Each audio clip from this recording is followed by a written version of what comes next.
when you know what you want, it's astounding how many things you will find that are related to exactly what you want.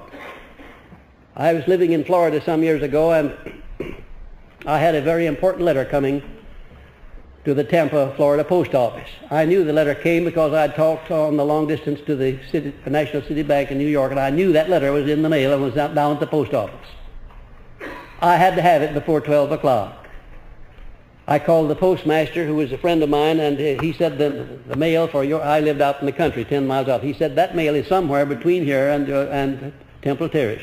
It's out on the route number 1, and I don't know of any way for you to get that letter before 12 o'clock except to run the postman down.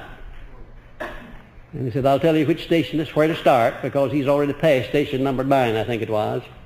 He says, you pick him up there, and I'll give you the instructions how to follow his route. Well, route number 1 came over the same highway a long distance that I used in traveling from Tampa out to Temple Terrace at my home. I traveled it every day.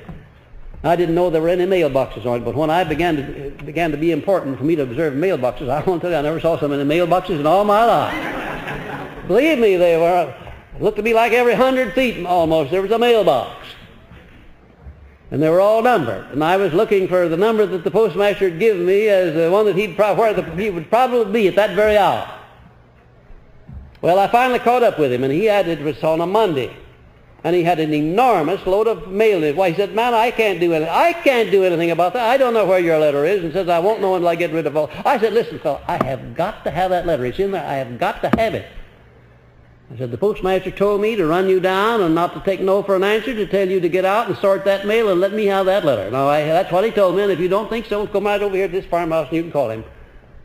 Well, he said, it's unlawful. I can't do that. Well, I said, unlawful or not, I've got to have that letter. Now, that's all there is to it. Now, listen, fellow, be a good sport. There's no use of you and me arguing. You've got a job to do, and I've got a job to do. Mine is important, too, and yours is important. And it's not going to hurt you very much to move that mail. You can do it in a little while. Oh, hell, I said, all right. So he went to work, and the third letter that he picked out was mine. Third one, he didn't. Just one of those things, you know, when you know what you want, somehow or other, and you're determined to get it, it's not near as difficult to get it as you thought it was. I've often thought of that experience, how indicative that is of the experiences of people who know what they want and are successful in getting it. They don't let anything stop them at all. In opposition, why, they just don't pay any attention to opposition. I've often watched Mr. Stone, my distinguished business associate, Mr. Stone, and his talk to his salesman. Well, I tell you, I get a thrill every time I hear him speak. Because that man doesn't, I don't believe he knows what the word no means. I think he's long since believes it means a yes. That's right, and the results he gets show that he believes it means yes.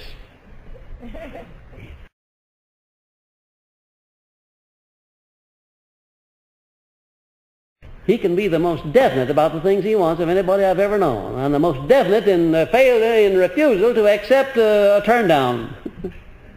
In other words, when objects get in his way, he just goes right over them, or around them, or he blows them out of the way. But he never lets them stop him. Now that's concentration. That's definiteness of purpose put into action. Take Henry Ford, for instance. Everybody knows what his obsessional definite purpose was.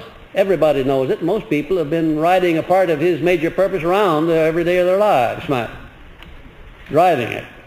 It was a low-priced, dependable automobile, wasn't it?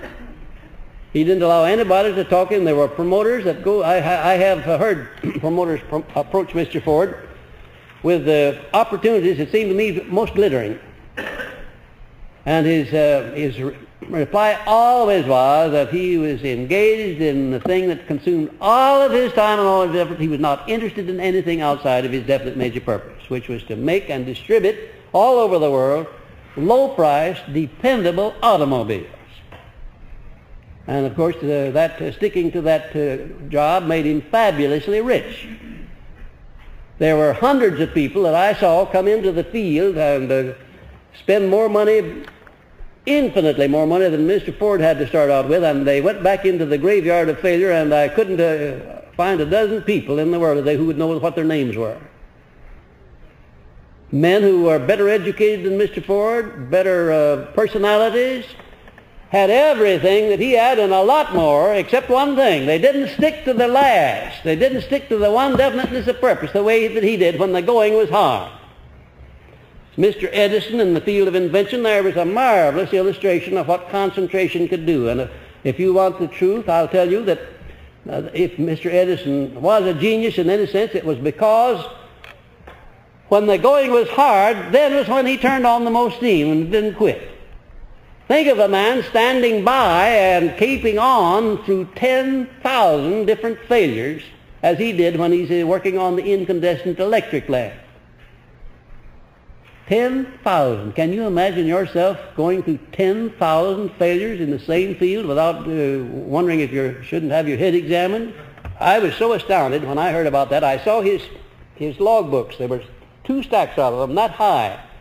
Each book about 250 pages in, and on every page there was a different plan that he had tried and it had failed.